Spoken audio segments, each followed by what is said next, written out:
the magic is still there, but the way you experience it may have changed. Here's how COVID impacted some of the things on the Disney Cruise Line. Yeah, thanks, COVID. Hello, I'm Ray, And I'm Barbara. and we love to go on cruises. We want to share our experiences and our knowledge with you in hopes to inspire and educate. So we could be a blessing to others who share our passion.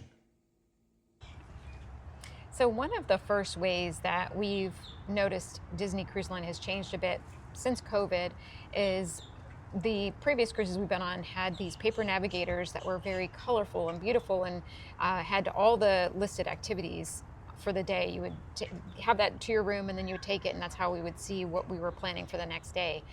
Since COVID, it seems like the navigators, they still do offer the paper navigators, but they're very different. It's just basically a printout of the activities, and it's just a slight difference. And actually for a while there, we had to go to guest services to get those paper navigators. Now they're actually able to deliver it to the room, but that change is just one slight thing that is pretty notable, because the old navigators were very fun and exciting, and you'd be excited to see what's going on. And now it's kind of like, oh, okay, there's just a list.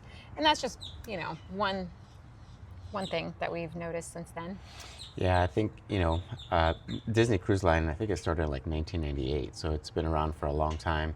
And so probably at that time is when, from the beginning, they've had those. That's how they gave the schedule. Yeah, that's how they let everybody know, hey, here's what's going on the ship. I mean, you can imagine at that time frame, printers were just, like so popular, and, like the more flashy you could make it, the better. I mean, they had like I said, every event that you could think of, where you could eat, the times for, like each restaurant was open. And so, I mean, it's like your information station. Yeah.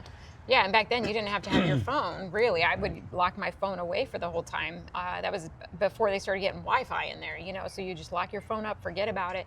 Now, along with that is the apps. I know that they've heavily relied on the apps when COVID hit. We went on a cruise in January of 2020, and then we ended up going towards the end of 2021. So we were there right around the prior and the after, and we saw the effects of each, what COVID had for each of these things. And that was just one of them that you think is a small thing until you realize that now you look at the app, or you have to go look at the boards and try to see what's going on while they scroll through. And yeah, the paper navigators are still there. It's just not as good as they used to be.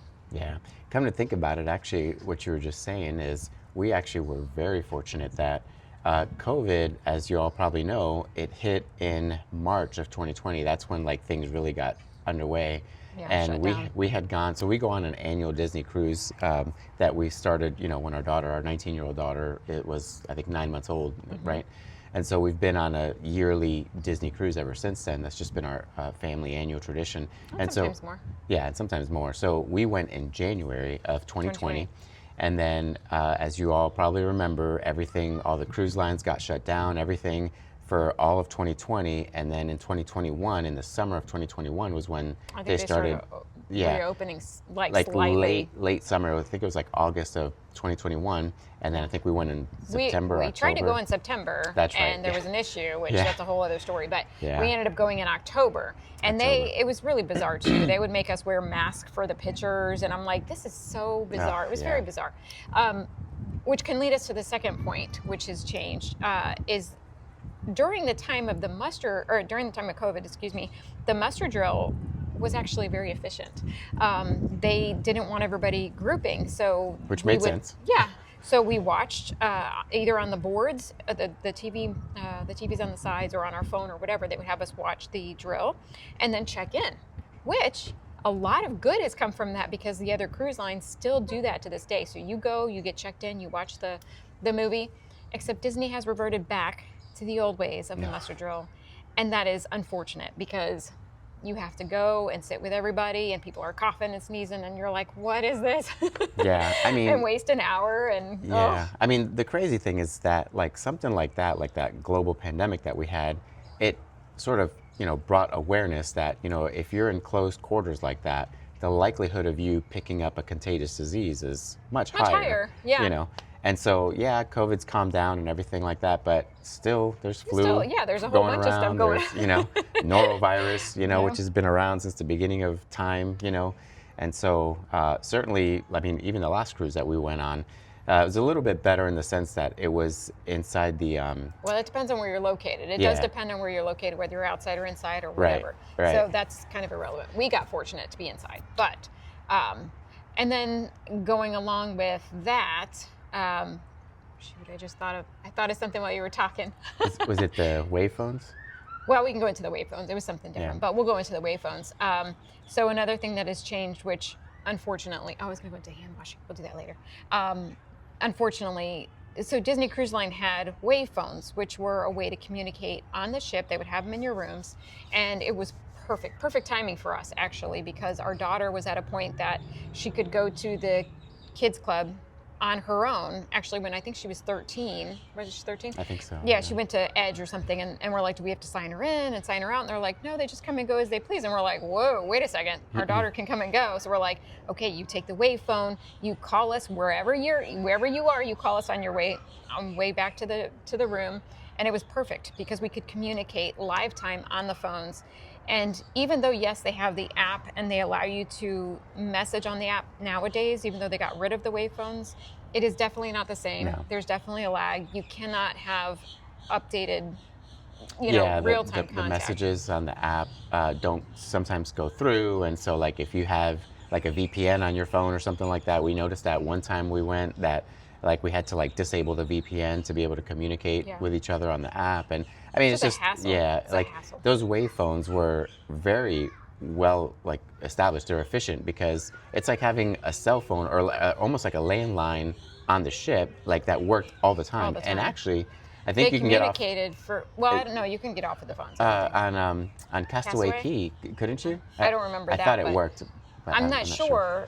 Either way, It they're could have gone, but- potentially. Well, it would be nice if they brought it back. But one of the things with that too is that the kids club, if you do have younger kids, because we had our son Mm-hmm.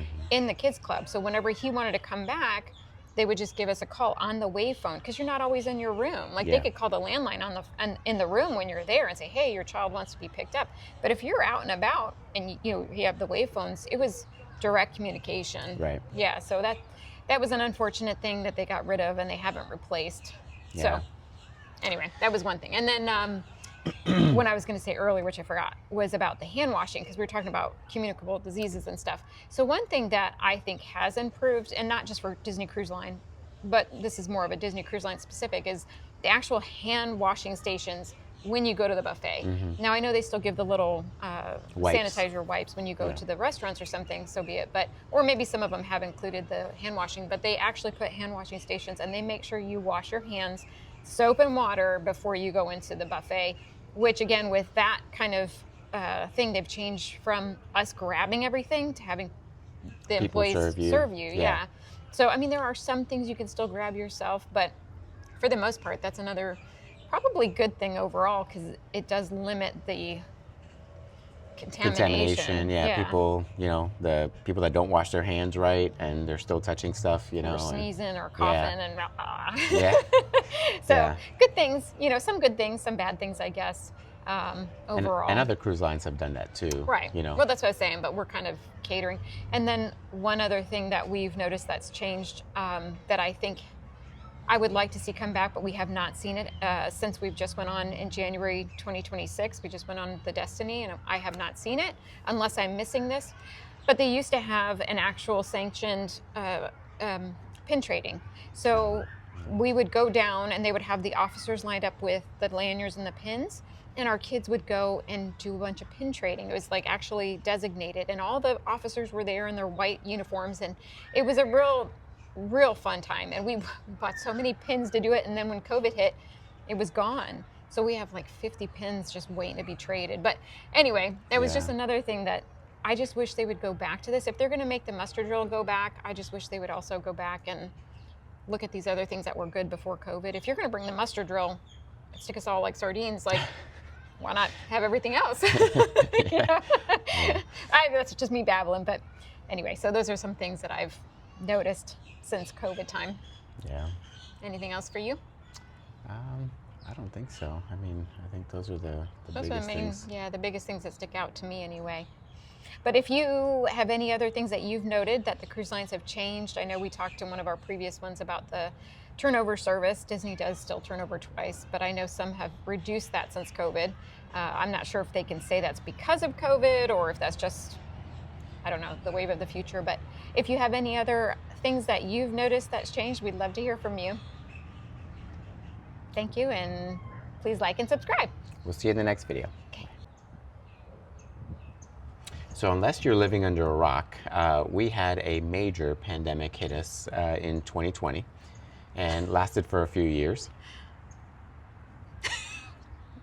Go ahead, I'm sorry.